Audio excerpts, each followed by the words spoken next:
Boa noite, boa noite, boa noite. Vamos começar, né, gente? Já para sem ficar enrolando aqui. Vamos continuar nosso assunto aqui falando de confronto. Pastor Edu me deu essa oportunidade. Agradeço a oportunidade, Pastor Edu, de estar aqui essa noite, né? E vamos orar, vamos ter um tempo de oração, abrir o nosso coração, né, para receber as sementes do céu, porque a palavra de Deus é como uma semente e ela precisa encontrar ali o nosso coração preparado, né, para que ela possa ali criar raízes profundas e, e cumprir o seu propósito na nossa vida. Então, se você puder aí, feche os seus olhos, peça aí que o Espírito Santo regue o seu coração, né? Talvez hoje a terra do seu coração esteja dura por algum conflito, alguma dificuldade. Talvez a temporada que você está passando não seja a melhor dentro da sua percepção. Porque, na verdade, a vida fala sobre quem nós estamos nos tornando. E as melhores e maiores experiências da sua vida, elas acontecerão nos dias mais difíceis da sua vida. Por isso, se você puder, abra suas mãos, feche os seus olhos e fale: vem, Espírito Santo, tu és bem-vindo, tu és desejado, eu te amo. Fala para ele: Espírito Santo, meu coração está aberto. Vem com os teus rios de águas vivas e regue o meu coração, regue o meu interior, prepare essa terra para receber a tua semente, para receber a tua palavra. Senhor, eu me coloco diante de ti, fale para ele como uma folha em branco. Senhor, muitas vezes nós estamos cheios de conceitos, cheios de resistências, cheios de argumentos. E muitas vezes, quando a sua palavra vem e ela é lançada, nós debatemos com a tua palavra, nós argumentamos com a tua palavra. Mas, Espírito Santo, nós nos abrimos nessa noite. Vem, vem, amado nosso. Fala para o Espírito Santo, fala para ele nesse momento. Fala: Espírito Santo, eu te amo. Eu te amo, meu amigo. Eu te amo, eu amo a tua presença. Eu amo o teu poder. Eu amo você, Espírito Santo, eu sou grato. Agradeça a Ele por esse dia, agradeça a Ele por esse tempo, agradeça a Ele por essas palavras que Ele tem gerado dentro de você.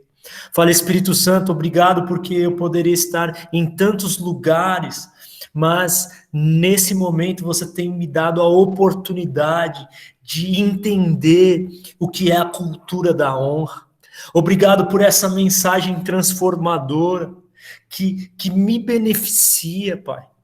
Que me beneficia, Espírito Santo, que afeta não só a minha vida, mas todos os meus relacionamentos, a minha família.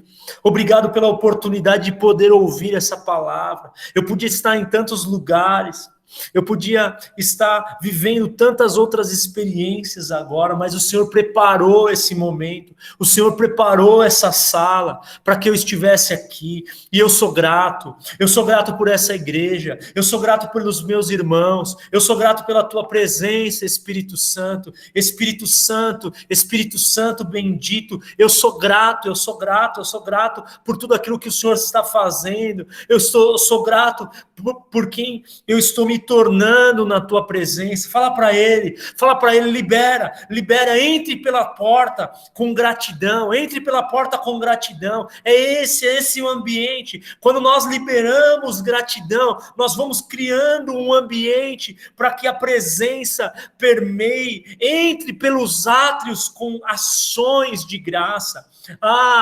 Faça a sua gratidão ser verbalizada. Senhor, obrigado, Espírito Santo, obrigado por essa noite, obrigado por tudo aquilo que que o Senhor tem construído, obrigado por tudo aquilo que o Senhor tem estabelecido nas nossas vidas. Nós te amamos, nós te desejamos, cumpre o teu propósito aqui nessa noite. Nós estamos abertos para receber, Pai.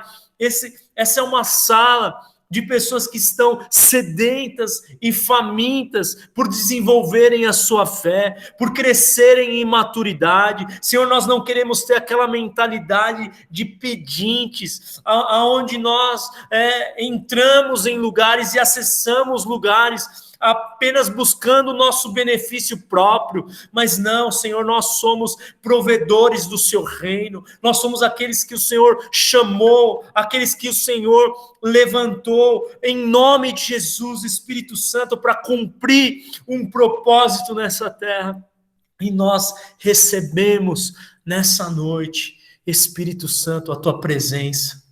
Eu quero te pedir, Espírito Santo, essa mesma presença que eu sinto aqui agora, que ela invada cada lar aqui representado agora, que ela invada os corações aflitos, os corações ansiosos, os corações angustiados. Vem, Espírito Santo, vem, vai entrando em cada lugar, derrama o bálsamo, derrama a paz. Se você precisa de cura, que você seja curado agora, que enquanto o ensinamento estiver sendo liberado, você seja curado nas suas emoções, curado na sua mente, curado nos seus relacionamentos, curado no seu casamento, em nome de Jesus, vai invadindo com a sua glória, vem com a sua glória, com o seu peso de glória, invade cada casa agora, que esse ambiente de guerra seja transformado em um ambiente de paz, em um ambiente de paz, em um ambiente de paz, em nome de Jesus, amém, glória a Deus, aleluia. Quantos estão sentindo aqui a presença de Deus? Quantos foram tocados aí pela presença de Deus? Amém, glória a Deus. É só o começo de tudo aquilo que o Senhor quer estabelecer nessa noite, amém?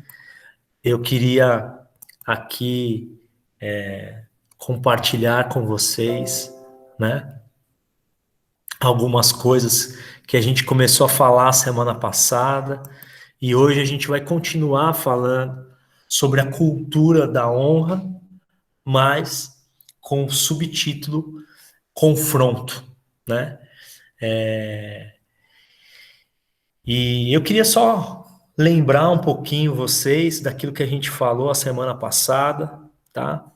Semana passada a gente falou justamente sobre a diferença entre confrontar alguém e controlar alguém, né? Então, muitas vezes a gente quer controlar as pessoas e a gente acha que aquilo é confronto. Então, eu acho que essa confusão que a gente faz, ela teve uma clareza semana passada, né?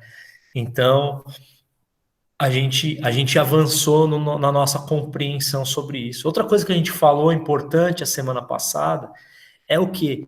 A importância, como é fundamental a liberdade para que a gente possa fazer a aplicação do confronto, né? Porque a gente não consegue confrontar em um ambiente, a gente não consegue confrontar em um ambiente que não tenha liberdade, a gente não consegue confrontar pessoas que não são livres para escolher. Porque quando você não é livre para escolher, quem é responsável pelas suas escolhas é outra pessoa. Então fica impossível de eu confrontar você. Por exemplo, é como que se eu falasse para Florença assim, Flor, vai lá e dá um tapa na Luísa, né? E ela fala assim, não, papai, eu não vou lá dar um tapa. Eu vou falar, vai lá e dá um tapa nela, porque senão eu vou dar um tapa em você. Você não tem escolha. Aí a Flor vai lá e dá um tapa na Luísa. Agora, você vai confrontar a flor? Não. Você não vai conseguir confrontar a flor. Por quê? Porque ela não teve liberdade para escolher. Então, num ambiente onde não existe liberdade para escolhas e decisões, a gente não consegue confrontar. Então, a gente falou disso um pouquinho a semana passada. Falamos do Matrix aí. Quantos lembram aqui? Lembram? Aí, o pessoal levantando a mão. E outra coisa, assim, a gente falou de muitas coisas, mas dentre as coisas mais importantes que a gente também falou semana passada, foi exatamente sobre o confronto segundo a visão da Terra e o confronto segundo a visão dos céus, né? Então a gente até entrou naquela ideia sobre conflito, né? Sobre conflito e confronto. Então a gente abordou aí essas coisas a semana passada. E hoje a gente vai continuar falando sobre esse mesmo assunto, que é um assunto fantástico.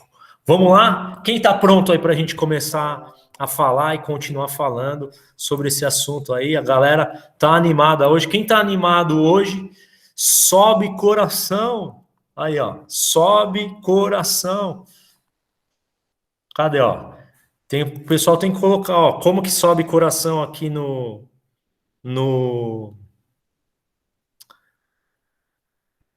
Google Meet. Aí, ó, sobe coração. Aqui, eu vou subir um coração aqui também. Aí, ó. Aê, sobe coração. Então vamos lá.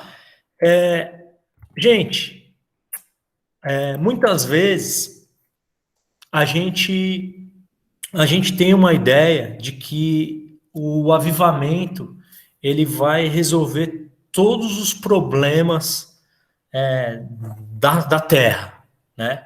Então, hoje a gente tem visto aí uma sociedade cheia de problemas, né? Então, até mesmo os nossos problemas relacionais, adultério, abuso infantil, vícios, mentiras. Fala aí quais mais são os problemas aí da Terra, ao seu ponto de vista aí. Corrupção, escreve aqui no chat para a gente ir falando. Aí, ó, corrupção, né? Qual mais? Perversão, inveja, né? Então, assim, o mundo, racismo, boa, Dani, isso daí, o mundo jaz no maligno, né? E às vezes a gente fala assim, cara, o avivamento vai vir e vamos resolver todos os problemas da Terra, né? Por quê? A gente precisa pensar uma coisa, vamos lá. Nos últimos anos, o cristianismo no Brasil só cresceu. Sim ou não? Cara, parece que a maioria das pessoas que você encontra, elas ou frequentam, ou já frequentaram uma igreja, ou conhecem Jesus. Mas aí a gente precisa pensar assim, cara, se isso está acontecendo, por que ainda a gente está lidando com esses problemas? Tipo assim, se Deus está aqui e o seu reino está vindo, então por que tantas pessoas estão aí com as suas vidas aí totalmente arrasadas? Então, eu queria responder essa pergunta fazendo uma outra pergunta para vocês. Por quê? Eu respondo isso perguntando para você: o céu é um lugar onde Deus controla as coisas? Deus controla? Não! Deus não é um Deus controlador. Às vezes a gente tem a ideia, tipo assim, tá tendo guerra em determinado lugar. Por que Deus? Deus, ele controla a escolha das pessoas? Não. Deus deu a liberdade para o homem tomar as decisões. Salmo 115. Diz o quê? Os céus pertencem ao Senhor, mas a terra ele entregou aos filhos dos homens. Se a gente olhar para a Bíblia, a gente vai ver o quê? No jardim, Deus controlava Adão e Eva? Sim ou não? Responde aí para mim no chat. Deus controlava Adão e Eva no jardim? Sim ou não? Não. Perfeito, Jorgito. Perfeito, Sandra. Então, por que a gente está esperando que no reino Deus ele controle todas as coisas? O projeto de Deus nunca foi o controle. Se até no jardim Adão e Eva tinham opções, então por que a gente fica esperando que no reino de Deus, Deus controle as coisas? Sabe quem está no discipulado, no One by One, eles aprenderam ali, não sei se vocês lembram, a diferença entre governo e controle. Então, o que a gente precisa pensar? Quando eu exerço um governo, você tem liberdade e escolha. Mas quando eu exerço controle, você não tem liberdade nem escolha. Você percebe a diferença entre governo e escolha? Né? É por isso que um governante ele precisa governar em favor de alguém. Um governante ele precisa governar para servir o povo, não para se autopromover. É essa a ideia do governo de Deus. Então Deus nos empodera para que a gente possa governar em favor.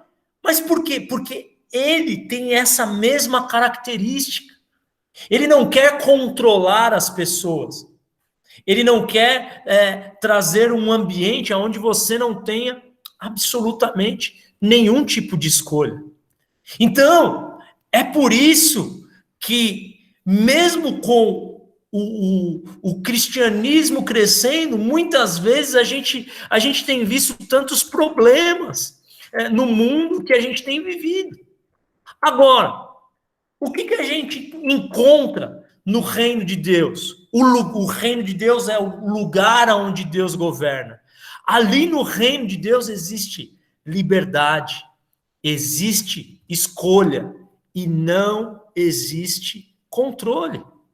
Faz sentido isso que eu estou falando? Se fizer sentido, você está com a câmera ligada aí, faz um joinha ou levanta a sua mão. Cara, é isso que eu vejo no reino de Deus. Por quê? Porque se você faz só o que Deus quer e você não tem opções de escolhas, então você está sendo controlado. Agora, você percebe como Deus não é um Deus de controle? Eu percebo. Cara, até Lúcifer, no céu, ele fez uma escolha ruim. Adão e Eva no jardim fizeram uma escolha ruim. Então eu te pergunto, cara, por que as pessoas no século 21 elas não podem fazer escolhas? Sim, elas podem. E Deus, sendo um Deus que ama a liberdade, ele permite que cada um de nós façamos as nossas escolhas.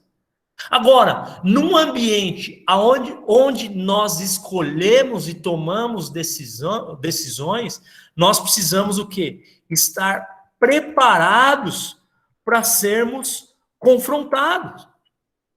Por quê? Porque nesse ambiente de escolha, muitas vezes o pecado que está ali na nossa vida, o pecado que muitas vezes está ali dormindo, está escondido na nossa vida, o que vai acontecer? As coisas que você tem lutado, ou muitas coisas que você tem escondido, elas vão vir à luz quando você for confrontado por esse ambiente de liberdade. Então, vamos lá. Eu queria que nós pudéssemos ler 2 Timóteo, capítulo 1, versículo 7. Vou colocar aqui no chat. Se alguém puder ler aqui para mim, leia, por favor.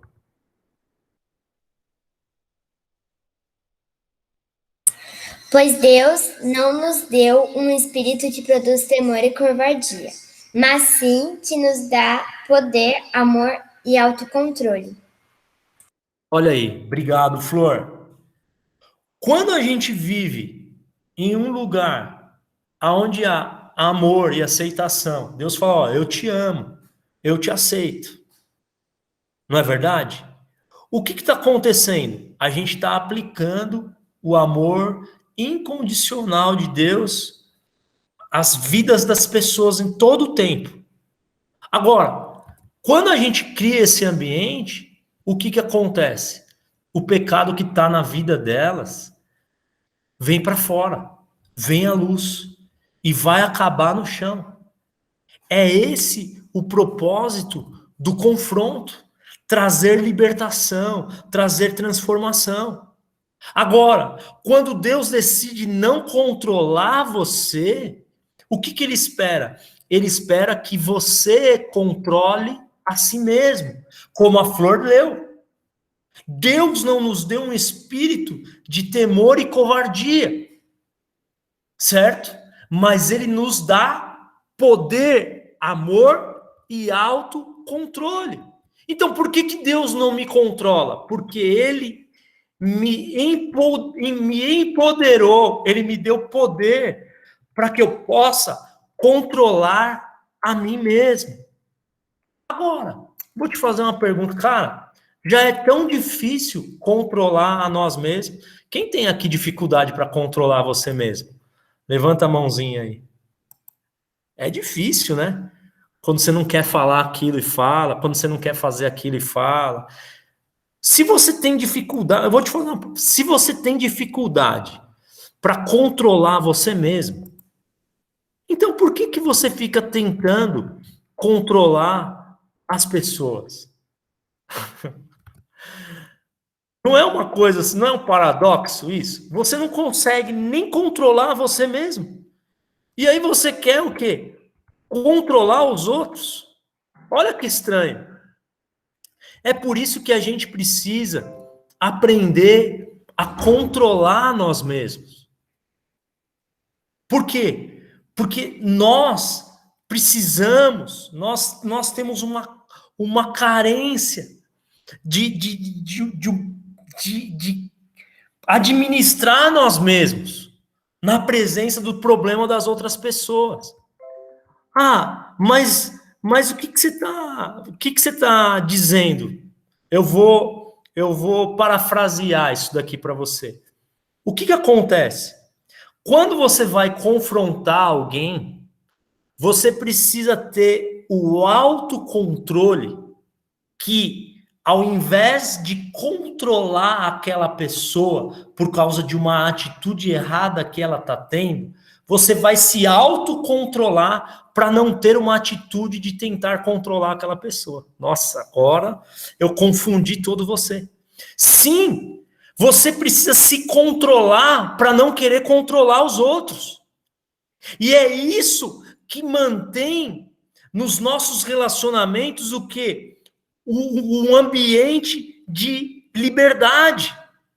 Sabe, o propósito do domínio próprio no processo de confronto, sabe o que é? É garantir que cada um controle a si mesmo. Para o quê? Para manter o ambiente de liberdade de uns para com os outros. Mas olha olha como isso é desafiador para nós. Por quê? Porque a gente precisa entender uma coisa, que sem a prioridade no domínio próprio, o que vai acontecer com a gente? A gente vai viver uma vida onde a gente fica reagindo constantemente uns aos outros. O que gera o quê? Uma cultura de culpa, né? Como assim? Como assim, Vini? Uma cultura de culpa. Ou seja, você sempre vai estar culpando as pessoas quando você tiver algum comportamento errado. Você transfere a culpa para as pessoas, às vezes pelo seu próprio descontrole. Ou quando a gente não tem o domínio próprio para se autocontrolar, né, a gente também gera uma cultura de responsabilidade. Como assim? Cara, nunca você assume a responsabilidade por suas decisões e escolhas. Por exemplo, hoje mesmo eu dei uma desculpa. Eu tava indo de carro aqui, tudo, aí chegou uma mensagem e eu parei e fui olhar aquela mensagem e eu estava atrasado ainda com o carro, né? E na hora a Flávia falou assim para mim: amor, dirige, depois você vê as mensagens. E automaticamente eu respondi assim para ela: ah, mas é que aqui vai ter um radar, então tô devagarzinho, tô lendo. Mas na hora que eu dei aquela resposta para ela, eu falei assim: cara, não tem nada a ver isso daqui que eu falei. Por quê? Porque às vezes, quando a gente vive esse reacionismo, onde a gente reage uns aos outros e ninguém se autocontrola, a gente cria um ambiente de responsabilidade, onde ninguém se responsabiliza por nada, ninguém assume a responsabilidade por suas decisões e escolhas erradas. Então, isso daí leva a gente, às vezes, a agir mais ou menos assim. Vamos lá. É tipo assim, aquilo que você fez é que disparou essa reação em mim. Eu não fiz nada, mas foi você que fez com que eu agisse dessa forma. Então, para de fazer isso agora, ou eu vou culpar você por aquilo que eu estou fazendo. Por quê? Porque se você não fizer isso, eu não teria que fazer aquilo. Você percebe, assim, como a gente, às vezes, a gente precisa estabelecer melhor essa questão do domínio próprio? Por exemplo, um filho quando vem e ele irrita a mãe. Então, a mãe ou o pai, né? Quem aqui já falou assim pro seu filho? Ó, você me faz pecar. Você me tira do sério. Quem aqui já falou isso pro seu filho, pra sua filha aqui? Levanta a mãozinha aí. Aí, ó, pessoal levantando a mão. Ou já falou pro marido, pra esposa, né? Você fala isso. Mas posso te falar a verdade? Cara, ninguém tira ninguém do sério. Se você tem domínio próprio, é você que escolhe sair do sério ou ficar no sério.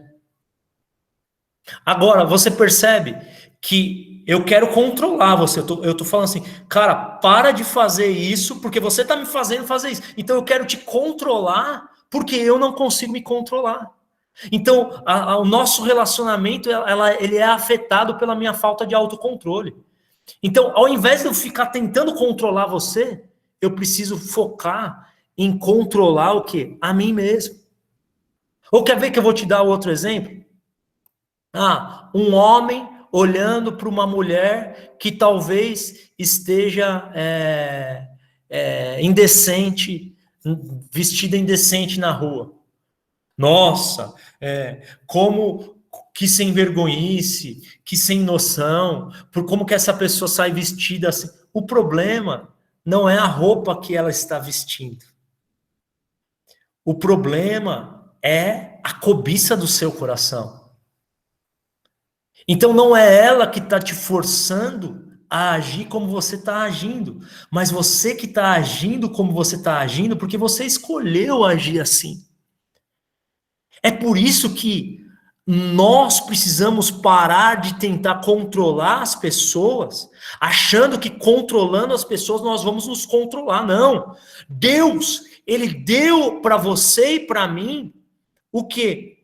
Um espírito de autocontrole. Quantos estão entendendo aqui que eu estou falando? Faz o sinal com a sua mãozinha. Aqui a Aninha escreveu: nossos relacionamentos são afetados pela nossa falta de autocontrole. Olha só, é isso. É exatamente isso que acontece. Por quê? Porque se a gente for pensar em uma cultura de honra, o confronto ele é altamente valorizado. Por quê? Por que o confronto ele é altamente valorizado? Porque o confronto ele vai ensinar, vai levar a gente ao entendimento que se eu cometer erros e não consertar eles, eu estou gerando um ambiente tóxico para todo mundo que está junto comigo. Então você percebe que em uma cultura de honra, o confronto é essencial. Então por quê? Porque nós precisamos entender isso. Que, beleza, eu sou livre e eu vou cometer erros. Ok. Mas lembre-se de uma coisa. Você precisa entender que toda vez que você erra e não conserta os seus erros, você está gerando um ambiente tóxico para todas as pessoas, certo? Vou dar um exemplo aqui, é como se você soltar um pum no elevador, entendeu? Quem aqui já entrou no elevador aqui e estava com cheiro de um pum aqui? Olha o exemplo que eu dei. Eu pensei nisso daqui agora. É tóxico, né? É gás metano. É ou não é, ô Jorgito? Ah, gás metano. Quem aqui já teve essa inconveniência? Olha aqui a Ana. O pum afeta todo mundo. Cara, você está no elevador. Você vai lá e todo mundo fica ainda capaz que a pessoa que solta o pum fala assim, meu Deus, que falta de respeito com todos. Sabe, um ambiente onde existe uma cultura de honra não vai impedir você de soltar um pum. Mas quando você soltar um pum no elevador, fala assim, escapou. Então você tem que ter o quê? A hombridade para falar assim, gente, desculpa, escapou, foi eu. Já pensou? Se você tem a coragem para soltar um pum, você também tem que ter a coragem para assumir e chamar a responsabilidade pelo que você fez. É exatamente isso que o confronto gera. Ele nos empodera. Você quer soltar pum? Vou soltar. Ninguém vai colocar uma rolha em ninguém. Porém, se você soltar, você vai ter o quê? Que ter a responsabilidade para assumir aquilo que você fez. Ah, pastor, esse exemplo é esdrúxulo. Não, é um exemplo interessante para a gente poder entender que muitas vezes a gente faz uma bagunça, a gente toma decisões erradas, a gente compromete todo mundo e depois a gente não quer assumir a responsabilidade pelo dano que a gente causou. Por isso que é importante a gente entender, cara, o que o confronto é e o que o confronto não é. Por quê? Porque às vezes existe uma confusão, né, sobre o que é o confronto. E uma coisa assim que a gente precisa entender é que às vezes essa confusão ela criou o quê? Um mal-estar entre um confronto. E aí todas as vezes que a gente ouve a palavra confronto, a gente até tem o quê? Um certo tipo de resistência. Mas, cara, em nome de Jesus, eu quero profetizar isso sobre a sua vida. Esse paradigma, ele precisa ser quebrado hoje em nome de Jesus. Por quê? Porque nós não podemos ter medo, muitas vezes, do erro que as pessoas elas vão cometer perto de nós. Muitas vezes as pessoas, elas até vão soltar um pum do nosso lado. Elas vão fazer uma besteira do nosso lado. Mas a gente precisa o quê? Criar um ambiente para que as pessoas, elas coloquem os pecados que têm para fora, para que elas sejam libertas e realmente possam mudar de vida. Então você começa a perceber como que o confronto é essencial para o nosso desenvolvimento com as pessoas. Quantos entendem isso? Quantos conseguem enxergar isso? Eu também, cara. Sabe, sem o confronto, a gente jamais vai conseguir o quê? Ter um ambiente saudável. Ele é essencial. Agora, ele existe para nos ajudar a sermos mais parecidos com Cristo. Então, o que eu tenho a dizer sobre o confronto? Que ele precisa estar presente em todos os nossos relacionamentos. Se eu te perguntar hoje, o confronto, ele está presente no seu casamento? Você confronta sua esposa? Você confronta o seu marido? Você permite que o seu marido confronte você? Você permite que a sua esposa confronte você? Olha o que o Jorginho colocou. Quem não tem domínio próprio é como uma cidade sem muros. Ótimo. É isso daí. Agora, o confronto precisa estar presente no seu relacionamento com seus filhos, no seu relacionamento com seus pais. O confronto precisa estar presente na igreja. Sabe, hoje as pessoas são cheias de não me toque, de mimimi. Sabe por quê? Porque isso é só uma expressão de como os nossos relacionamentos são frágeis. Irmão fica sem falar com o irmão por anos. Às vezes só porque um disse uma coisa indigesta para o outro. Isso não tem o menor sentido. O confronto precisa estar presente em uma amizade, precisa estar presente entre os irmãos, precisa estar presente entre um discípulo e um discipulador, sabe? A importância da gente ter alguém que fale a verdade na nossa vida, que não fique o quê? Bajulando a gente, sabe? Agora, o que a gente precisa entender é que se a gente olhar com bons olhos, a partir de hoje, para o confronto, sabe o que vai acontecer, cara? Tudo vai mudar na nossa vida. Então, eu vim aqui nessa noite para te dizer uma coisa. Você precisa mudar a sua visão, mudar o seu olhar em relação ao confronto. Sabe, a gente tem uma frase que a gente disse aqui a vida inteira. Ninguém gosta de ser confrontado. Sabe, a gente é bobo se a gente pensar assim. Todo mundo deveria amar ser confrontado.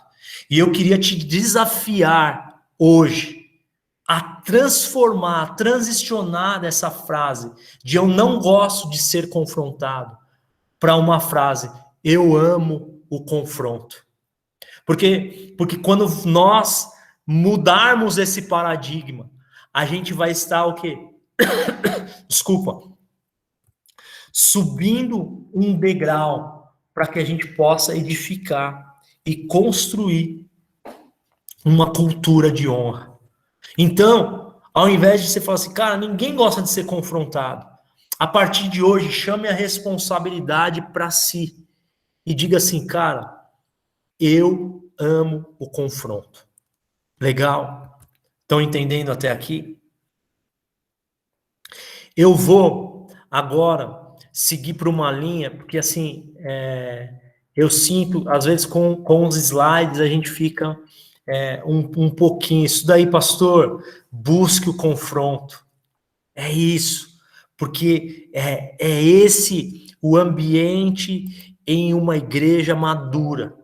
Eu vou dar uma pausa aqui nos slides, porque a gente tem ainda algumas coisas para abordar, e eu sinto que sem os slides a gente pode dar uma dinâmica legal. Tudo tá ok, joia? Tranquilo aí para vocês? Sabe, eu quero agora falar aqui isso daí, Jorgito. O confronto é uma das maiores expressões de amor. Só alguém que te ama de verdade é que tem coragem para confrontar você. Eu queria que a gente pudesse falar um pouquinho agora sobre os objetivos do confronto, né? Existe algo importante. A Rose colocou aqui, estou igual a música do Kemuel, eu quero viver algo novo, faz meu coração arder de novo. Amém, Rose. É isso aí.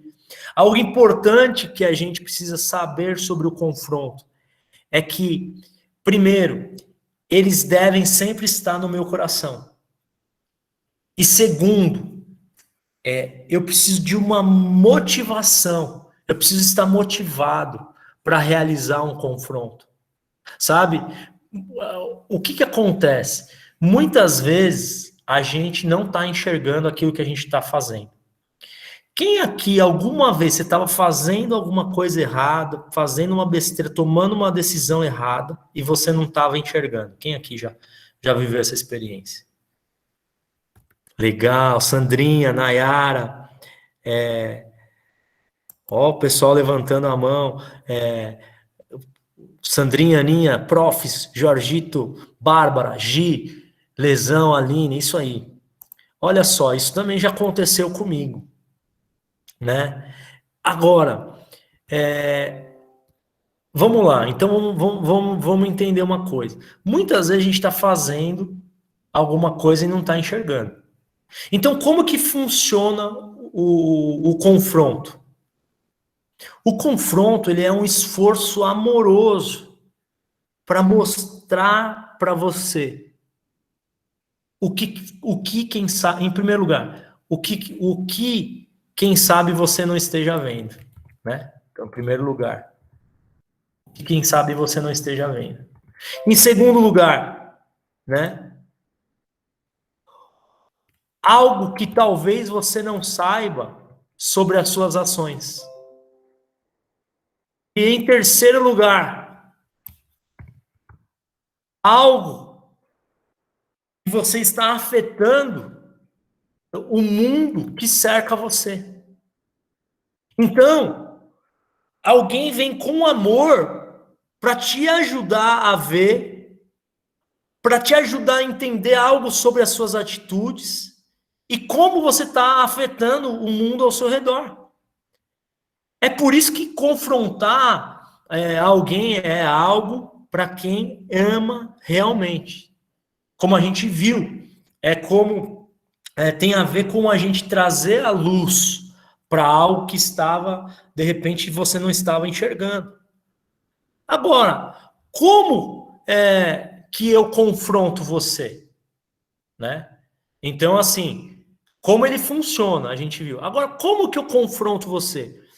Eu vou até você com um espírito de brandura para acender as luzes, para que você tenha a oportunidade de ver aquilo que eu estou enxergando ou o que a palavra de Deus diz sobre isso que você está sobre isso que está acontecendo com você. Eu não vou até você para te forçar a fazer alguma coisa. E eu não vou até você para te controlar, mas eu vou com um espírito de brandura. E nesse ponto a brandura é fundamental. Por quê? Porque ela ajuda a gente a manter os ânimos tranquilos, né? Por quê? Porque a brandura, ela diminui a ansiedade e ela aumenta o amor em um ambiente, para que o processo de confronto, ele tenha o quê? Ele tenha êxito, né? Agora, por quê? Porque, às vezes, os objetivos errados, eles vão causar um resultado indesejado em um confronto. Quem aqui alguma vez você já tentou confrontar alguém e deu errado? Ou alguém foi confrontar você da forma errada, sem um espírito de brandura e deu errado? Quem aqui já viveu essa experiência? Porque talvez os objetivos errados vão causar o quê? Um resultado indesejado. Deixa eu te dar um exemplo bíblico de confronto. Vamos lá. Isaías 1,18. Quem pode ler aqui esse texto aqui para mim? Já está aqui no chat. Alguém aí abre o microfone e leia para mim, por favor. Venham, vamos refletir juntos, diz o Senhor. Embora os seus pecados sejam vermelhos como escarlate. Olha aí, ó. Vamos lá, eu cortei aqui o versículo. Porque só aqui a gente já tem uma clareza. O que Deus está dizendo? Cara, embora os nossos pecados sejam vistos muitas vezes por toda a parte, a gente não consegue esconder eles. Deus, ele está sugerindo aqui nesse versículo que a gente pode fazer alguma coisa a respeito dos nossos pecados. O que a gente pode fazer? Primeiro ele fala, vinde, venham. E segundo ele fala, vamos refletir juntos. Então, a partir de hoje, o que você pode fazer quando você criar algum pecado? Primeiro, ir até Deus. E segundo, refletir junto com Ele acerca da minha escolha, acerca da minha atitude, acerca daquilo que eu falei, acerca da decisão que eu tomei. Agora, o que a gente precisa entender é que a emoção de Deus, a natureza de Deus, o desejo de Deus é que a gente vá até Ele. Agora, nessa parte, quando ele diz, vamos refletir juntos, o que Deus está dizendo para mim e para você? Ele está convidando a gente, ele fala assim, cara, vem aqui, vamos olhar junto essa situação, vamos olhar junto para isso, para a gente poder corrigir isso junto. Ele está dizendo, cara, vem, vamos ver isso juntos, e para quê? Para trazer correção para isso. Ele está dizendo para mim e para você, cara, você está vendo aquilo que eu vejo? Então ele está falando, ó, eu espero que sim. Por quê? Porque até que você veja o que eu estou vendo, se você não... Até que você veja aquilo que eu estou vendo, aquilo que eu estou dizendo para você, não vai fazer sentido nenhum para você. Para que aquilo que eu estou dizendo para você faça sentido para você, você precisa ver aquilo que eu estou vendo. Olha que interessante esse texto, né? Ele é fundamental. Por quê? Porque Deus, ele fala assim, se você não vê aquilo que eu estou vendo, todo o meu conselho para você não fará nenhum sentido. Então ele pergunta para mim e para você nessa noite, será que você vê o que eu vejo? Será que você está me ouvindo? Cara, Deus, ele não precisa nos controlar. E ele não tem medo dos nossos pontos de rachadura. Ele não tem medo dos nossos erros. Por quê? Porque ele sabe que a única maneira da gente realmente mudar é quando nós formos livres para mudar. Então, é por isso que todo confronto, né, ele tem algum objetivo. Eu destaquei aqui 4, tá? Eu vou colocar aqui para vocês. Então, qual que é o objetivo do confronto? Primeiro, apresentar para nós as consequências de uma situação, a fim de nos ensinar e de nos fortalecer. Segundo, trazer à tona para as pessoas aquilo que elas esquecem acerca de si mesmas quando elas falham. Terceiro objetivo do confronto, fazer um convite a fortalecer um vínculo de relacionamento com alguém. E quarto, aplicar pressão estrategicamente a fim de expor as áreas que precisam de força e graça. Então esse é o objetivo do confronto. Vou tentar falar de forma breve sobre cada um desses daqui. Tudo bem se a gente falar um pouquinho aqui de cada um desses daqui, ou já querem que a gente já termina aí? Vamos lá.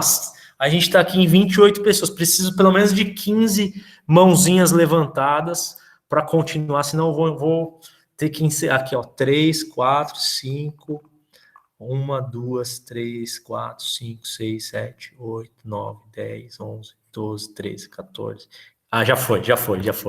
Então, vou continuar aqui. Vamos falar de um pouquinho de cada um desses, tá? Então, primeiro, o objetivo do confronto. Apresentar as consequências de uma situação, a fim de ensinar e fortalecer alguém. Olha só, esse objetivo jamais será alcançado, tá? se a gente não tiver aquela convicção que a gente falou a semana passada, que nós não podemos controlar os outros. Por quê?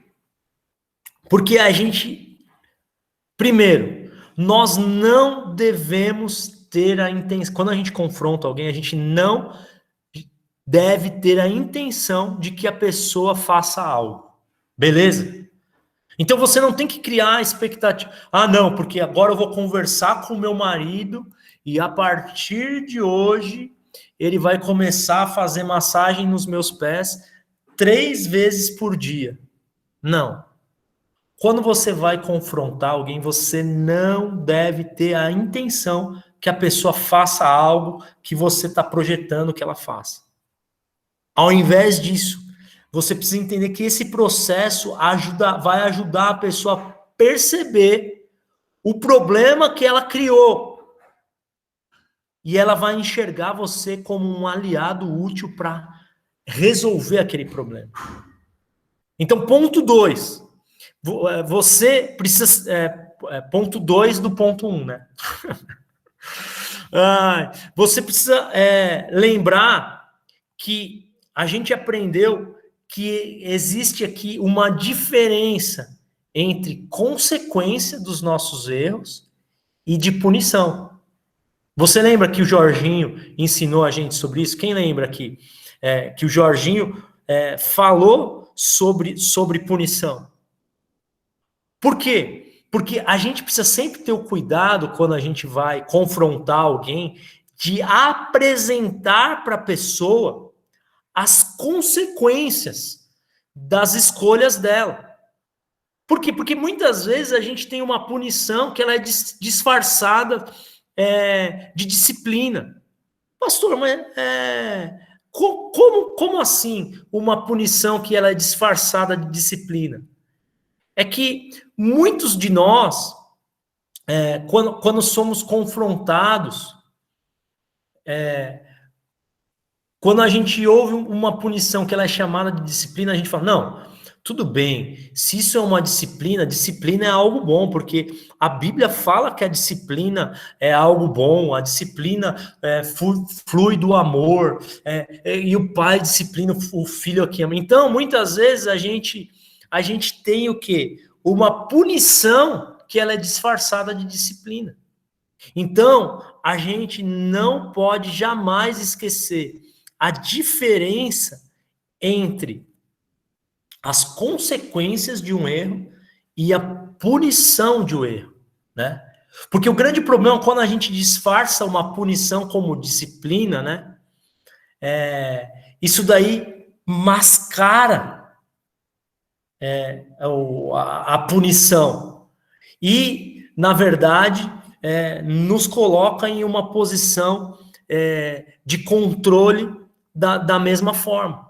Agora, pastor, como que eu posso saber se eu estou tentando punir a pessoa ou se eu estou disciplinando ela?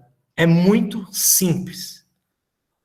Por quê? Porque a disciplina, ela gera empoderamento para as pessoas. A punição, ela tira o poder das pessoas.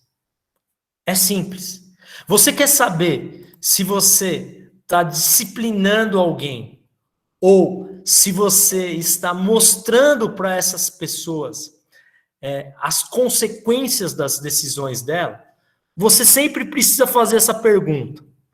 Cara, eu estou empoderando essas pessoas ou eu estou tirando delas o poder? Porque se eu estou tirando, eu estou punindo. Mas se eu estou dando poder para elas, então eu estou conduzindo elas para que elas aprendam sobre escolhas e consequências. Por quê? Porque a disciplina, ela vai te dar poder para que você enfrente a consequência da decisão e da escolha que você tomou. A disciplina, ela vai te dar poder para resolver o problema que você mesmo causou. Agora, a punição, ela não faz isso. A punição, ela te controla. A punição, ela tira de você esse poder.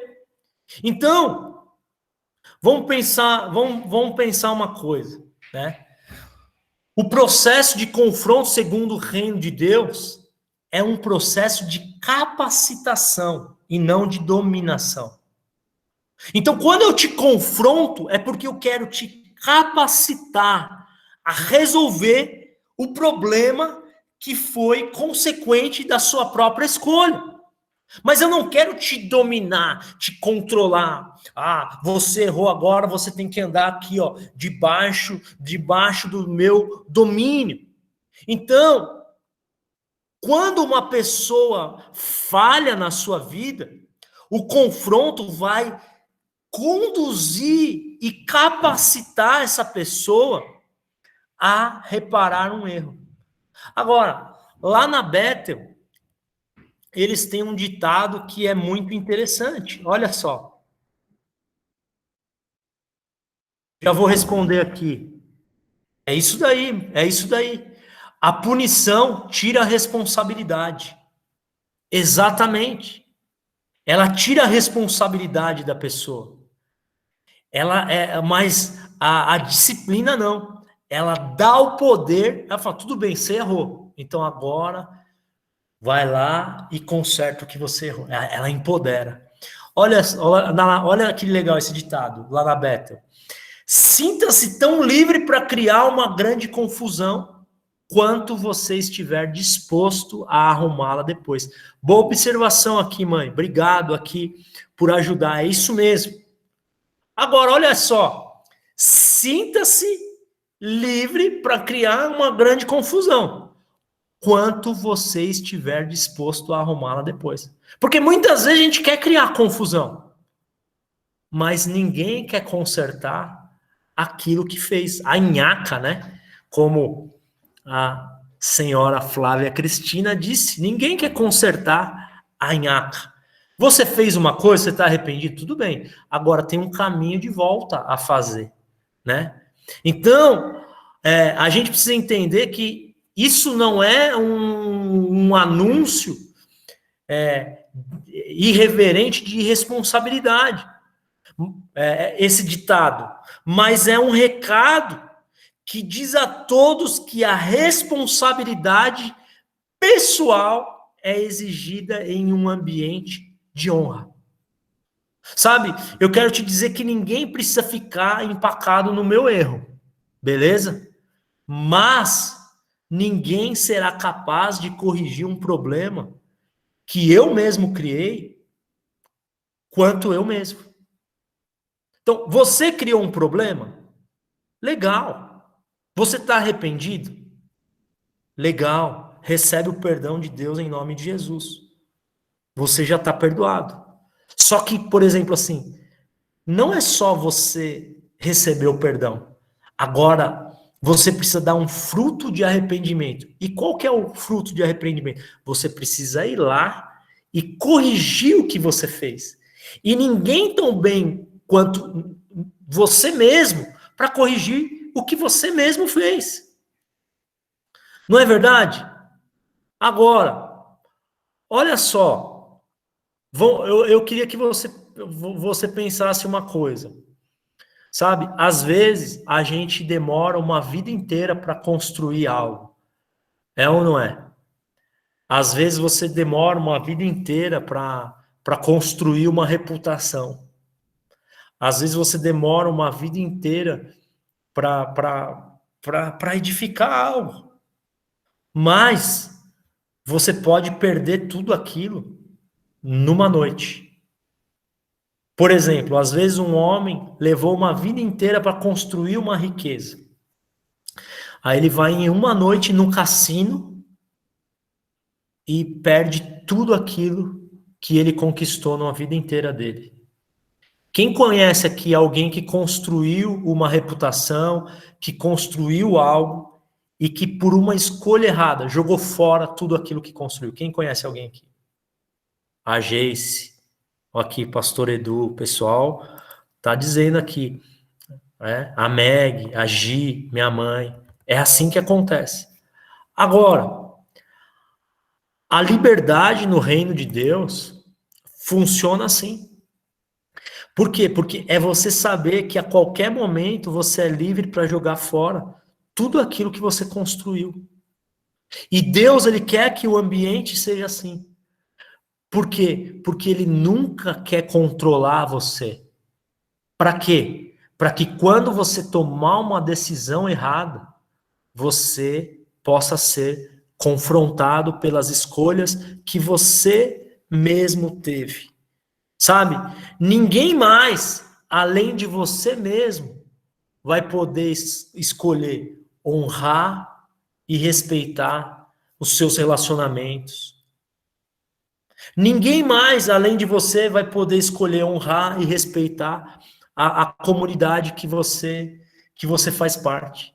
Se eu chegar aqui e tirar de você a opção que você tem para escolher, e se eu quiser controlar as suas decisões, então eu vou tirar o poder das suas mãos. E sabe o que eu vou estar criando? Um bando de vítimas. Vítimas que são impotentes. Vítimas, que são o quê? Irresponsáveis. Pessoas que nunca vão amadurecer. Então, você quer fazer isso? Vai lá e faz. Só que você saiba uma coisa, você não é uma vítima impotente. Porque uma vítima impotente nunca possui nada. E nunca transforma as suas circunstâncias. Sabe? Mas a gente precisa entender o quê? Que todos os nossos confrontos devem ter o objetivo o quê? De capacitar você. De capacitar. É isso mesmo. Muito legal isso que você falou aqui, meu amor. Por quê? Até mesmo como um pastor. Às vezes você acha que um pastor, ele vai ser seu babá. Ele vai resolver os seus problemas. O papel de um conselheiro é muitas vezes o quê?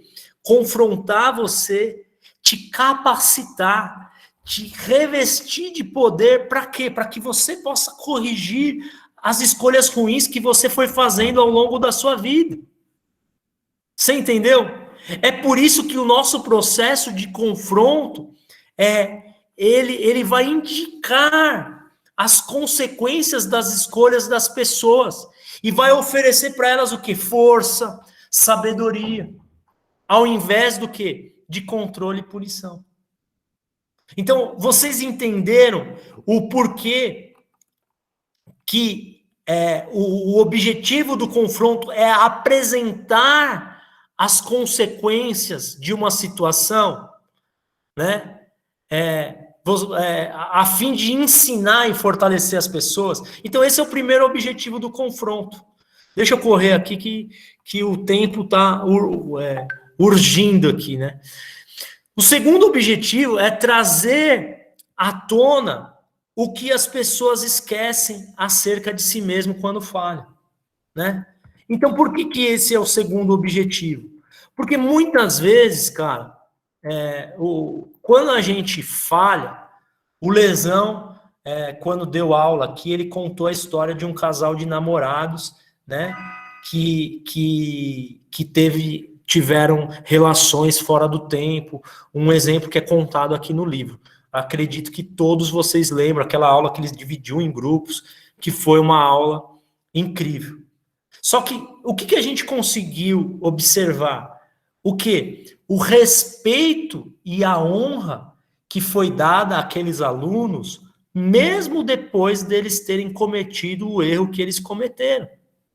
Agora, por que foi feito isso? Porque quando a nossa prioridade é proteger um relacionamento, é isso que acontece, né? Por quê? Porque os pastores, os líderes daqueles alunos, eles tentaram mostrar para aquele casal de alunos algo que eles não estavam vendo. E também mostrar para eles que existia um problema dentro deles e as consequências dentro deles. Então, durante o confronto, era esse objetivo que estava sendo buscado. né? Então aqueles alunos estavam recebendo sabedoria, estavam recebendo o quê? Entendimento. Então, a maneira que a gente está sendo ajudado a resolver o problema e a corrigir os nossos erros, a gente está recebendo sabedoria, a gente está recebendo entendimento. E muito mais do que isso, está sendo gerado dentro do nosso coração esperança, que vai fortalecer a gente durante esse processo de correção. Está sendo gerado dentro do nosso coração alegria, que vai fortalecer a gente durante o processo de correção, sabe? É isso.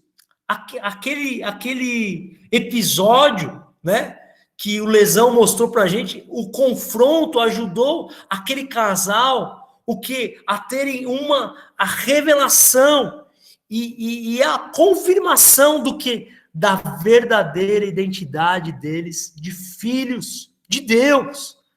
E é esse o objetivo do confronto, trazer à tona o que as pessoas esquecem sobre si mesmo quando elas falham. Sabe por quê? Porque em uma cultura de regras, as pessoas não apenas esperam ser punidas quando falham, mas também ficam oprimidas pelo poder da vergonha. Agora, o que eu quero dizer para você é o seguinte: de acordo com o tamanho, muitas vezes, do nosso erro, ou com a nossa sensibilidade ao fracasso, o que a vergonha faz? A vergonha cria algumas raízes no nosso coração e na nossa mente. E a gente sempre vai ficar o quê? Nós vamos nos tornar prisioneiros da vergonha. Sabe por quê? Porque a vergonha, ela não é um sentimento, mas a vergonha é um espírito demoníaco. Por quê? Porque a vergonha, ela ataca exatamente a identidade dos indivíduos. O que a gente precisa pensar, cara? O espírito de vergonha mente para as pessoas e leva elas a acreditar que o mau comportamento delas tem a origem em quem elas são. Então, acontece mais ou menos assim. Tipo assim, olha, não foi você que falhou, você é um fracasso. Você percebe como esse espírito de vergonha age? Ele fala assim, não foi você que cometeu um erro. Não, na verdade, você é um erro. Deixa eu te dizer uma coisa aqui, que eu acredito. Eu acredito que as pessoas são incríveis. Às vezes, elas cometem grandes erros, mas isso não muda quem elas são, quem elas foram projetadas para ser no coração de Deus. E o que a gente precisa focalizar durante esse processo de confronto? Né? A gente precisa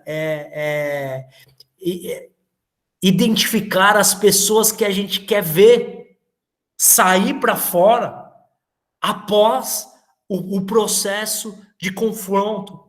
E quem é essa pessoa? A melhor versão delas mesmas. Mas o que a vergonha faz? A vergonha cobre essa pessoa. A vergonha destrói a nossa identidade. E o nosso trabalho, quando a gente vai confrontar alguém, é trazer o melhor das pessoas para fora. E depois o quê? Apresentar para elas a realidade das situações. Por quê? Porque quando o melhor de você vem para fora, o melhor de você vai tomar as melhores decisões e vai transformar a tragédia em um grande triunfo em nome de Jesus.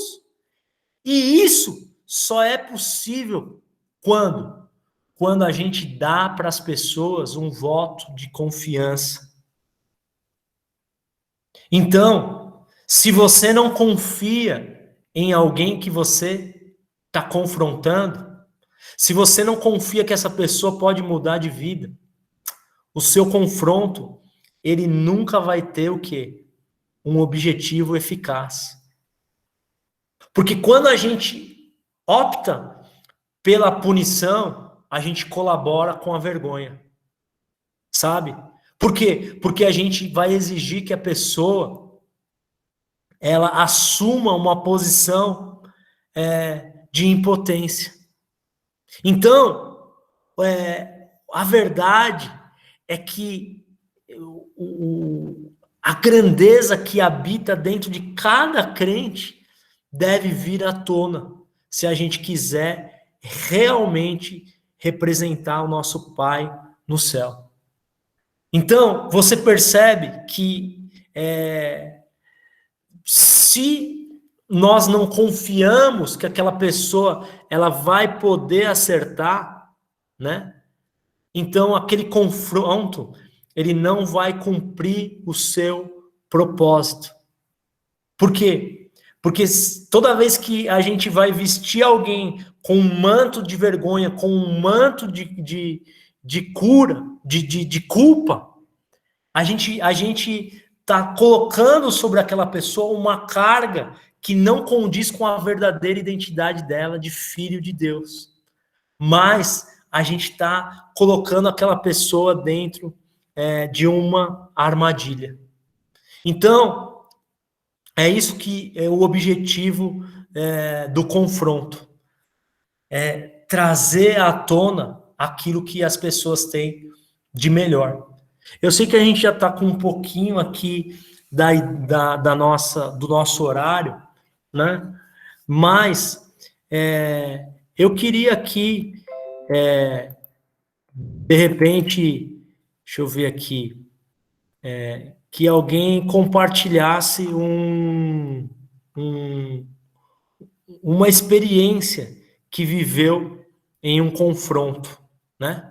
Então, eu queria o Pastor Edu.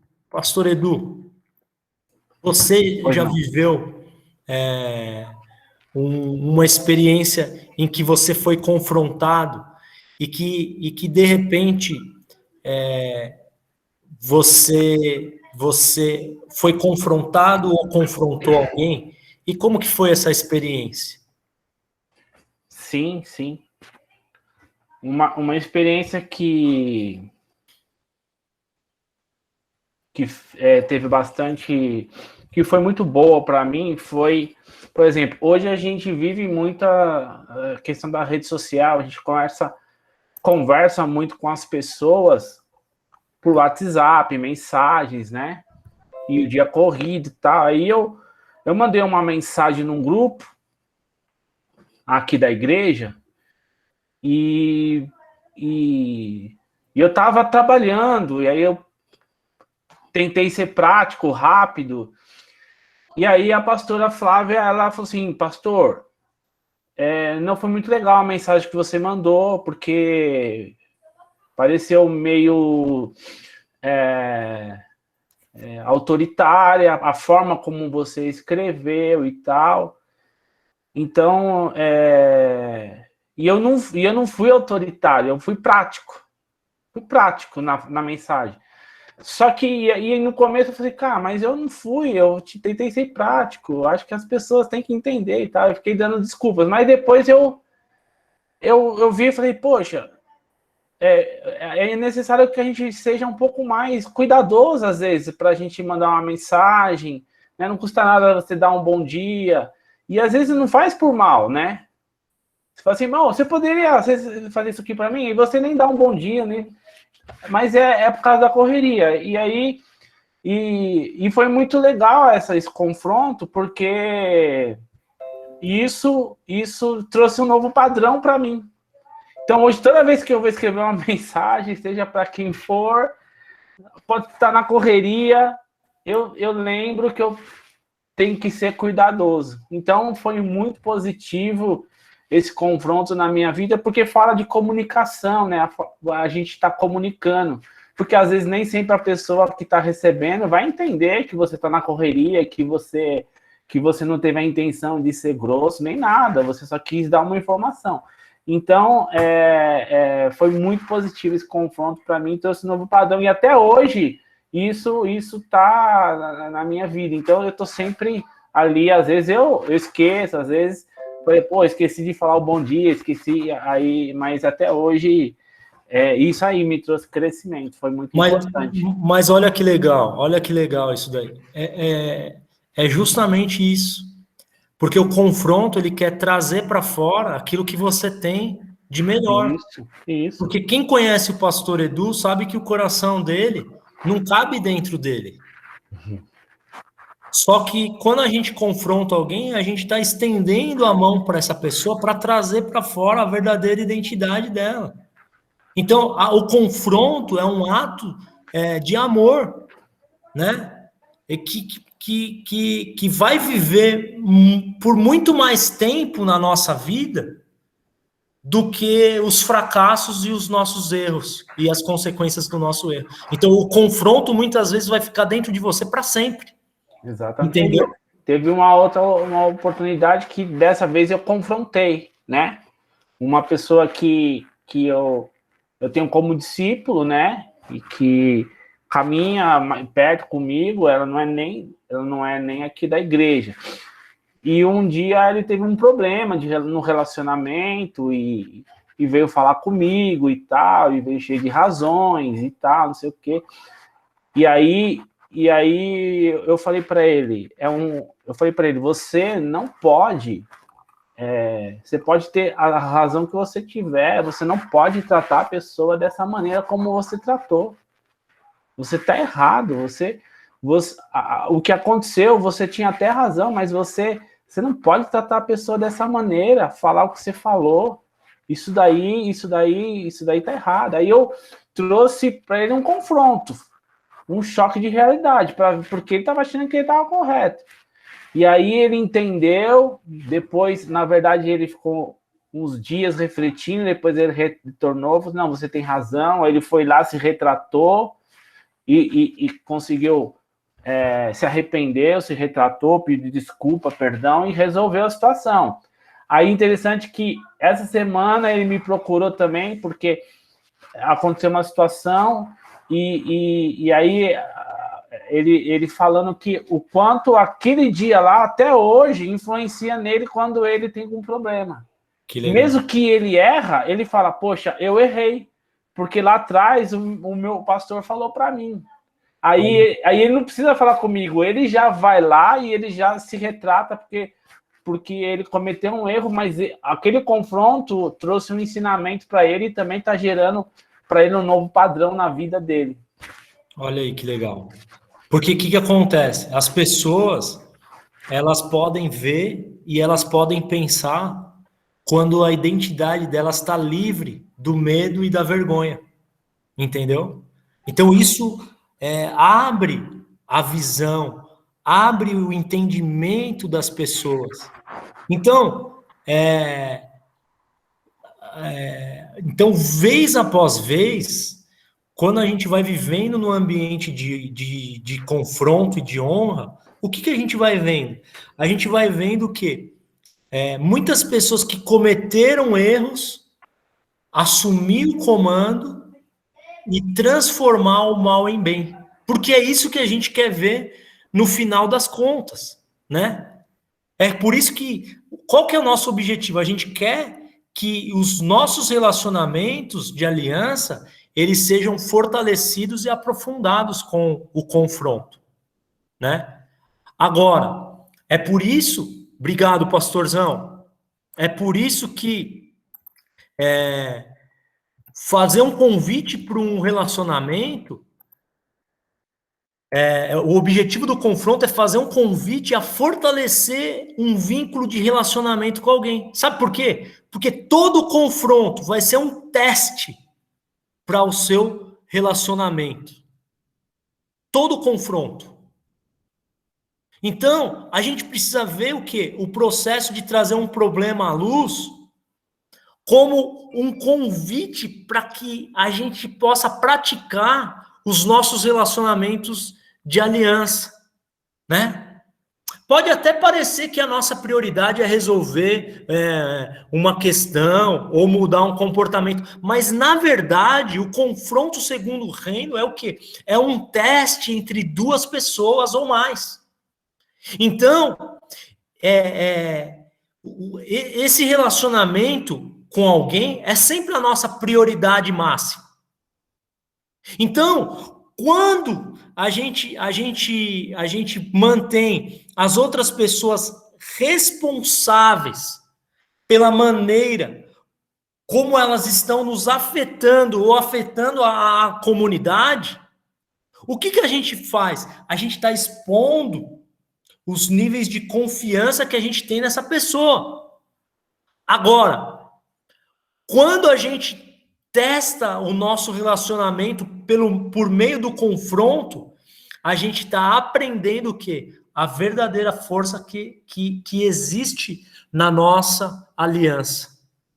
Eu costumo dizer uma coisa, que muitas vezes um confronto, ou ele vai quebrar um relacionamento, ou ele vai unir mais esse relacionamento. A Carol colocou, eu lembro de uma reunião que o Senhor disse que o fato de o Senhor nos confrontar não mudava o amor e a admiração que o Senhor tinha por nós. E isso para mim foi libertador. Muitas vezes não nos abrimos por medo e vergonha do que vão pensar de nós. É isso daí. Sabe? Olha só, com frequência a gente vai encontrar o quê? Uns relacionamentos frágeis, relacionamentos fracos. Por quê? Porque quando a gente confronta, às vezes o quê? Às vezes é até chocante para nós. Por quê? Porque a pessoa abre mão da relação e a gente começa a ver o quê? O pouco valor que aquele relacionamento tinha. Né? Ou, às vezes, o confronto só vai o quê? Confirmar aquilo que a gente já esperava. É por isso que a confiança, ela é a chave para que um confronto seja bem sucedido. Sabe? Sem a confiança, a gente vai descobrir o quê? As nossas limitações rapidamente. Posso dar uma dica aqui, ó? Eu vou dar uma dica para cada um de vocês. Sabe quando a gente descobre que um confronto não está indo bem? A primeira coisa que a gente precisa verificar é o quê? É a confiança. Quando a confiança é baixa, a ansiedade, o clima fica pesado. Agora, quando a confiança é alta, a gente consegue manter o clima, sabe? Por quê? Porque quando a ansiedade ela aumenta, qual que é a nossa prioridade ali naquele confronto? É a autopreservação. Olha lá, ó. A Nayara disse aqui, uma vez eu levei um confronto da pastora Flávia, que me doeu na alma, mas me trouxe de volta e eu nunca me esqueci. Aí, ó, toda a pastora Flávia é a rainha dos confrontos. Ela me chamou de Jonas. Olha, ó, ela só fica agora aqui no chat, ela só fica falando te amo, te amo, te amo, né? Mas é, na verdade, aquilo que nós sentimos. E eu quero falar aqui do último objetivo do confronto para encerrar aqui com vocês, que é aplicar uma pressão estrategicamente a fim de expor as áreas que precisam de graça. Vem cá, quem aqui já foi numa borracharia, né? Ou andava de bicicleta e ia na bicicletaria para consertar a câmera do pneu, lembra? Todo mundo aqui acho que já viu isso. Como que funciona, né? A gente precisa encontrar, às vezes, o ponto de rachadura naquele pneu para a gente restaurar. E o confronto na vida de uma pessoa também tem esse mesmo objetivo, encontrar o ponto de rachadura, por onde está vazando, por onde está saindo aquele ralo, para a gente poder restaurar. Então, como que é o processo de restauração de um pneu? Você levanta lá o carro com o macaco, tira a roda do pneu. Às vezes, se o pneu tem a câmera, você tira a câmera. Se não tem câmera, você pega aquele pneu e você leva o pneu para um tanque de água. É ou não é?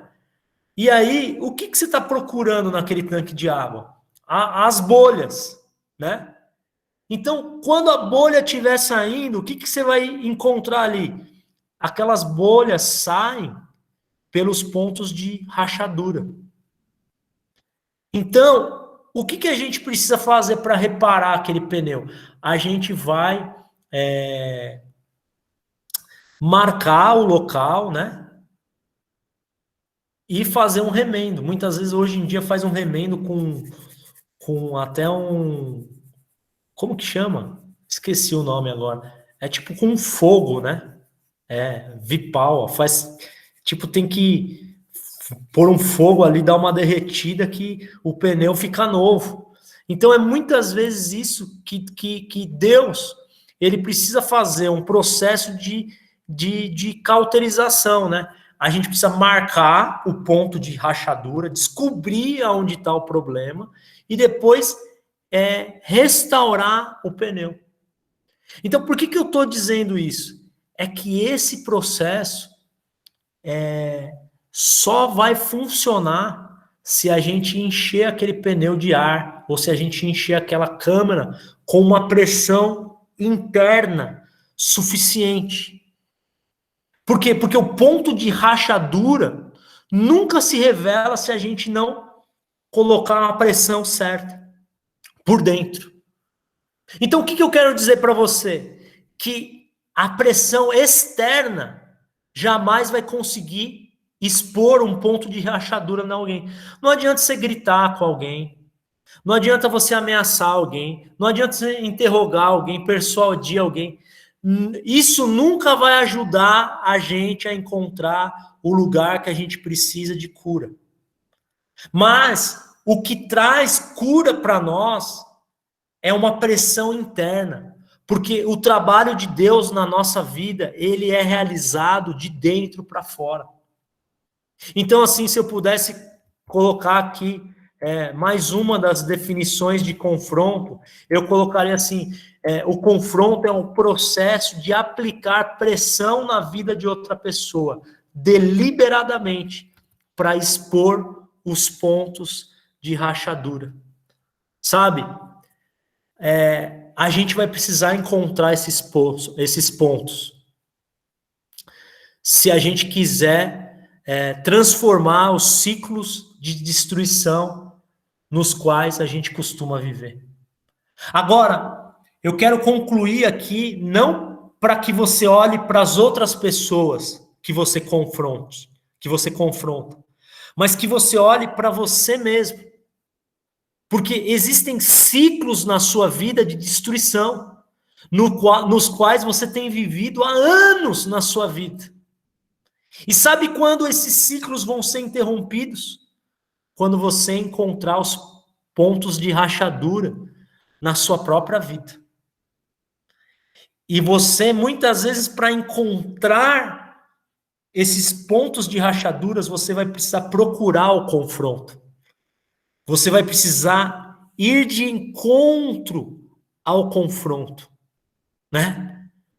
Agora, a gente não pode o quê? Simplesmente tomar atitudes diferentes e produzir resultado diferente até que a gente saiba o que está errado. E a pergunta que eu te faço é o quê? O que está errado dentro de você? Porque muitas vezes, quando a gente faz essa aula, a gente só está pensando nas pessoas que a gente vai confrontar. E nós não estamos pensando em nós mesmos sendo confrontados. Isso até mesmo fala um pouco do orgulho do nosso coração. Porque hoje a gente precisa de humildade. Para quê? Para desejar o confronto. E para estar aberto para o confronto. Porque muitas vezes a gente fala assim, quantas vezes vocês me disseram isso? Pastor, pode dizer o que você quiser. Pode mostrar para mim o que eu estou errado, estou pronto. Só que muitas vezes, quando é dito, você pode falar, às vezes você fala para sua esposa, para o seu marido, não, pode falar, pode me ajudar aqui, pode falar o que você quiser. Eu estou pronto para a crítica. Mas quando é dito, sabe o que acontece? Nós nos ofendemos. Nós argumentamos. Sabe? Uma vez, eu saí de um emprego e eu queria resolver uma questão na igreja antes de começar um outro emprego. E aí, o que acontece? Foi passando 1 mês, 2 meses, 3 meses, 4 meses, pessoas me convidando para ir trabalhar e eu recusando, porque eu queria resolver aquela situação que não resolvia. Até que foi acabando a nossa reserva. E chegou um dia que, cara, a gente começou a ficar sem recursos.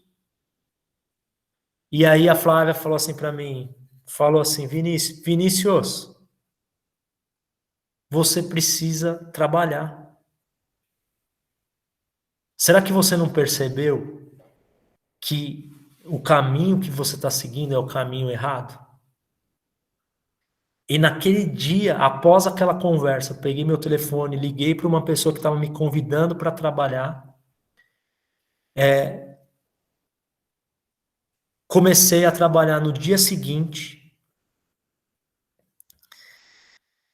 Depois de 6 meses, eu entrei numa outra... Eu fui terceirizado por uma empresa, esses 6 meses. Depois de 6 meses, eu fui efetivado por essa própria empresa, onde eu fiquei ali quase 10 anos e obtive os maiores sucessos da minha vida profissional. Então, a Flávia gerou uma pressão interna dentro de mim. Então, cara, você precisa estar disposto a ouvir as coisas sem se ofender. Sabe por quê? Porque quando Jesus falou para Pedro, Pedro, tu me amas? Jesus estava confrontando Pedro. E é assim que muitas vezes nós somos confrontados. A gente falou aqui de várias experiências, o pastor Edu falou, eu falei de algumas minhas, a Carol, a Nai. Sabe o que acontece? Eu estou aqui ainda e eu continuo com os pontos de rachadura no meu caráter, na minha vida. E o que eu mais gosto é de ser confrontado, sabe? Às vezes pela minha esposa, às vezes pelas minhas filhas, às vezes pelo pastor Edu, às vezes por vocês. Por quê? Porque isso, na verdade, só ajuda a revelar os meus pontos de rachadura. Agora, será que você percebe como o confronto é fundamental para o seu desenvolvimento como pessoa? Quantos conseguem entender isso? Quantos entenderam isso aqui essa noite? Vamos ver se todo mundo consegue levantar essa mão aqui. Vamos ver. Vamos ver quantos entenderam isso. O confronto é fundamental. Cara, eu não quero viver sem o confronto. Eu não quero viver a minha vida sem o confronto. Eu não quero. Em nome de Jesus. Agora, eu quero então encerrar isso e eu vou orar com você. Porque o confronto, ele acontece nos nossos relacionamentos familiares. Mas algo fundamental para um confronto é nós pertencermos a uma comunidade. Por quê? Porque muitas vezes a gente frequenta uma igreja, a gente assiste os cultos, e uma coisa é participar, outra coisa é fazer parte, é ser parte. E sabe, às vezes em uma comunidade, a gente precisa justamente disso, criar vínculos tão profundos onde nós possamos o quê? Confrontar uns aos outros em um ambiente de amor. Por isso eu queria te confrontar hoje.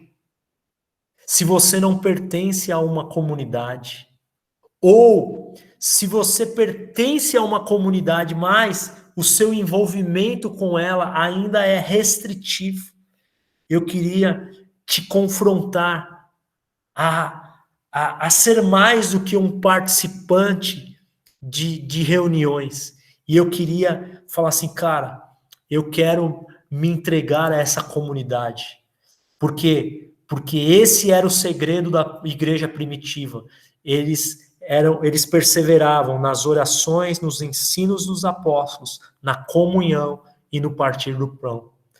E no ambiente de comunhão é um ambiente de confronto. Por isso, se você não faz parte da comunidade, de uma comunidade, eu quero confrontar você hoje, falar assim, cara, eu preciso ser parte de uma comunidade. Cara, não importa se é a Rafá, se é outra, se é outro lugar, o que importa é que você faça parte de algum lugar.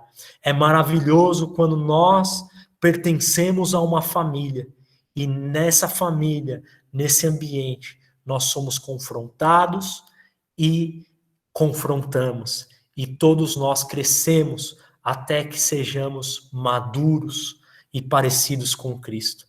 Por isso, se você hoje quer tomar essa decisão, ou se você quer o quê? Reafirmar a sua aliança com a comunidade, quer falar assim, não, eu quero hoje levantar minha mão e dizer assim, eu pertenço à comunidade Rafá, eu sou da Rafá. Eu queria que você levantasse a sua mão e eu queria orar por você. Se você quer tomar essa decisão, cara, eu preciso pertencer a uma comunidade. Não dá mais para eu andar sozinho. Ou se você quer hoje falar assim, cara, se todos nós, até eu vou levantar a minha mão, todos nós queremos o quê? Revalidar o nosso voto. Cara, eu pertenço a essa comunidade, eu amo essa comunidade. Então, levante a sua mão, porque eu quero orar com você, em nome de Jesus. Aleluia. Todo mundo de mão levantada aqui. Glória a Deus. Mãos santas levantadas. Recebe uma unção. Recebe um fogo nas suas mãos. Em nome de Jesus Cristo. Eu quero declarar, em nome de Jesus, que essas suas mãos levantadas hoje, elas são como um sinal profético. Assim como Moisés ali estava na guerra contra os amalequitas, as mãos levantadas dele simbolizavam uma vitória, mas quando as mãos dele cansaram, estava ali Arão e Ur levantando as mãos dele. Esse é um ambiente de comunidade, esse é um ambiente de confronto. Um levanta a mão do outro, outros estão batalhando lá embaixo no campo de batalha. Sim, Deus, derrama um espírito de unidade, derrama um espírito de confronto no nosso meio.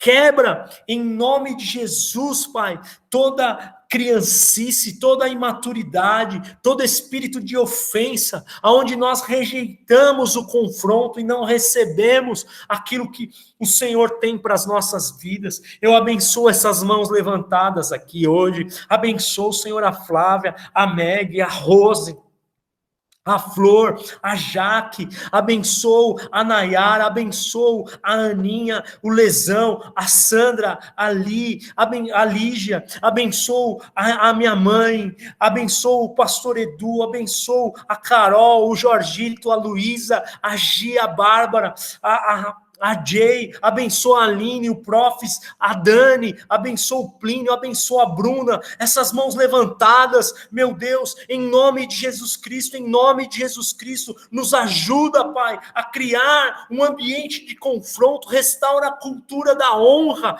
Pai, no meio da tua igreja. Eu abençoo os teus filhos hoje, Pai, em nome de Jesus Cristo. Obrigado por essa comunidade, obrigado porque nós pertencemos ao teu corpo, Pai, em nome de Jesus, nos ajuda a enxergar os nossos pontos de rachadura e que nós possamos nos responsabilizar a resolver os problemas que nós mesmos criamos, Pai. Nos dá crescimento, em nome de Jesus. Amém. Amém, gente.